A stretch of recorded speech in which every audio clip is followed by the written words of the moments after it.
സുഹൃത്തുക്കളെ, ചെറിയൊരു മെസ്സേജ് നിങ്ങളിലേക്ക് എത്തിക്കാൻ വേണ്ടിയാണ് ഞാൻ ഈ വീഡിയോ ചെയ്യുന്നത്. ഞാൻ ഇന്ന് ഹോസ്പിറ്റലിൽ പോയപ്പോൾ കണ്ട ഒരു ബോർഡ്. ആ ബോർഡ് നിങ്ങളിലേക്ക് എത്ര പേര് ശ്രദ്ധിച്ചിട്ടുണ്ടെന്ന് എനിക്കറിയില്ല. അത് നിങ്ങളിലേക്കും കൂടെ ഒന്ന് ഷെയർ ചെയ്യാമെന്ന് വിചാരിക്കുന്നു. ഇതെന്താണെന്ന് വെച്ചാൽ, നമ്മൾ ഹോസ്പിറ്റലുകളിൽ നിന്ന് തരുന്ന മരുന്നുകൾ, ഗുളികകൾ, സിറപ്പുകളൊക്കെ കുഞ്ഞുങ്ങൾക്കായാലും മുതിർന്നവർക്കായാലും രാവിലെ, ഉച്ചയ്ക്ക്, വൈകിട്ടെന്ന തോതിലാണ് നമുക്ക് കുറിച്ച് തരുന്നത്. പക്ഷേ അതിൽ കൃത്യമായ അളവുകളുണ്ട്, കൃത്യമായ സമയനിഷ്ഠയുണ്ട്. ഇതെല്ലാം അതിൽ വ്യക്തമായി നിയമപ്രകാരം പറയുന്നുണ്ട്. ഇതെത്ര പേർക്കറിയാം സുഹൃത്തുക്കളെ? ആരും അത് തന്നെ ശ്രദ്ധിക്കാറില്ല.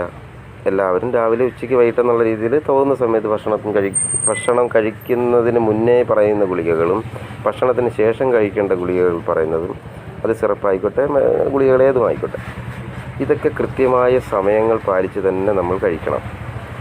അത് ഈ ബോർഡിൽ വ്യക്തമായി പറയുന്നുണ്ട്. അത് നിങ്ങൾ ഓരോരുത്തരും പാലിക്കുക, അത് കൃത്യമായി ചെയ്യുക. അത് കുഞ്ഞുങ്ങൾക്കായാലും മുതിർന്നവർക്കായാലും എല്ലാവർക്കും ബാധകമാണ്. അത് എല്ലാവരും ഇനിയെങ്കിലും ശ്രദ്ധിക്കുമല്ലോ. നല്ലൊരു മെസ്സേജ് ആയതിനാൽ എല്ലാവരും കാണുകയും പോസ്റ്റ് ചെയ്യുന്നു. നന്ദി, നമസ്കാരം.